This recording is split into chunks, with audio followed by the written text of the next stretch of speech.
Hey there, I wanted to make a little video for you about Mr. Burton here and what we've been working on.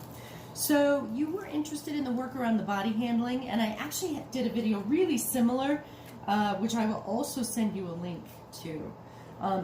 But basically, I want you to understand about the 3 different levels of teaching a dog about body handling. Oh yes, I love that. So the first level is just basically counter conditioning a dog. And that has to do with doing a body handling and the food and the treats, all that stuff at the same time, so that they start to combine those two. We know from Pavlov's dog that you can pair 2 things that are completely unrelated, and you get a true physiological response.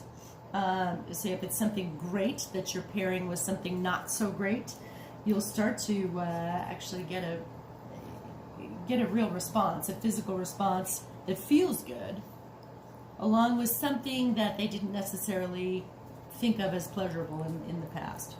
So you can see I'm like rubbing his ears, I'm lifting, I can't know if you can see, I'm lifting his paw, I'm touching his tail, I might maybe lift his lips a little bit. I'm kind of moving his lips around. But I've got the food, I'm running out actually. I've got the food in my hand at the same time that all this is happening. Okay? Now, you want to do this for a good long time before you move to the next level. Because he has to be convinced that all this body touch goes with the food and it's the best thing ever. And he's very excited. Okay, the next step, and he's not there yet, so know that I'm rushing him right now. But good boy. The next step is what we did just previously there is called classical conditioning. Now we're moving to level 2, which is operant conditioning, where he's actually doing something in order to receive that treat. So maybe I'm going to touch him around his face. Then comes the treat. Now, did you notice that he sort of backed up a little bit and pulled back on his, he didn't want to be touched, clearly. So again, I'm going to touch him. He's avoiding. Do you see that avoidance where he's moving back? He really does not want to be touched. And that's because I haven't built that foundation of that classical conditioning. It's too early to move on to this good boy, although he is being a good boy about it. It's too early to move on to this second position, which is that he offered that touch followed by the food. But again, let me show you what it looks like. I'm going to try and touch a paw, for example. He's being a good sport about it, but do you see him pull back? That's the resistance. And if you get that, you're going too fast. Okay? I would spend a lot of time just feeding and touching. Feeding, moving the face around, feeding, touching the paws, all at the same time. When it's really simple for him, then you can start to move on to that second level, which is that the operant conditioning.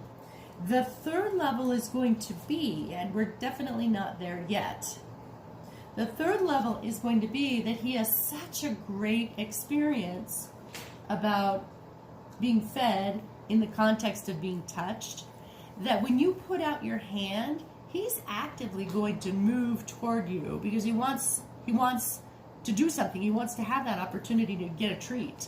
And so, and again, we're not here yet, but what you would be looking for is even more than just a lack of resistance. You would be looking for, oh yeah, they want to touch my ears. Way to go! I love this. Okay.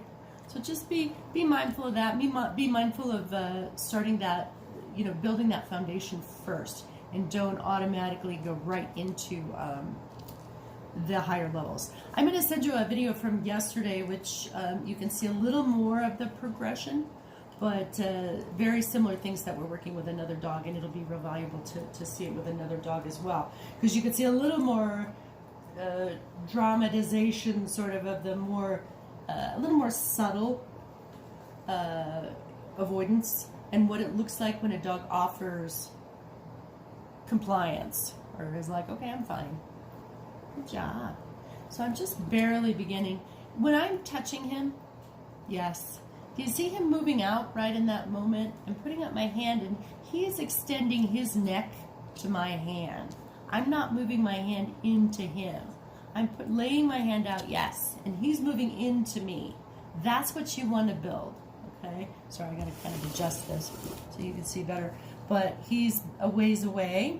I'm offering my hand, yes, and he's moving into me. That might be a good place for you to start. He's a little distance away. He keeps moving into me because the food is coming. So we're making some progress in this way. Just make sure you're not the one moving into his space, you know, demanding, looking for all this touch, because you can see all that resistance that creates. But instead, if I'm waiting for him to come to me, then you see him walk into me. That's a real important distinction. I'm going to put here, putting the hand out, and he's moving into me, okay? Oh, you can't see that very well. So that's the skinny there. Just be very mindful about not moving into his space and working on that counter conditioning. And sorry, my knee's in the way. Working on that counter conditioning kind of at a very slow pace at which he's able to do it. Yes, good job. I'm going to try touching. Yeah, still got that resistance, but I'm going to feed him because he allowed it. A little bit of touch. Here comes the food. A little bit of touch.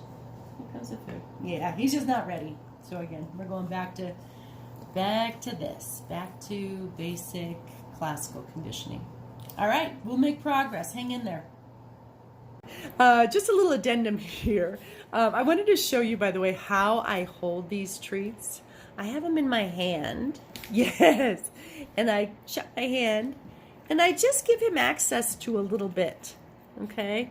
I'm not going to give him a whole handful. I'm just going to kind of wrap my fingers around it and make it a little bit accessible to him that he can lick and chew and try to get at. But I want to make sure as you're doing this work with him that you, that you're able to make it last so that he doesn't just blow through about 5 handfuls of food before you've had any chance to do the work. Okay? So again, you can see in there, he's, there's a little bit left, and he's just little by little getting a little licking and chewing, and he's finally able to kind of get a little bit in there. Okay.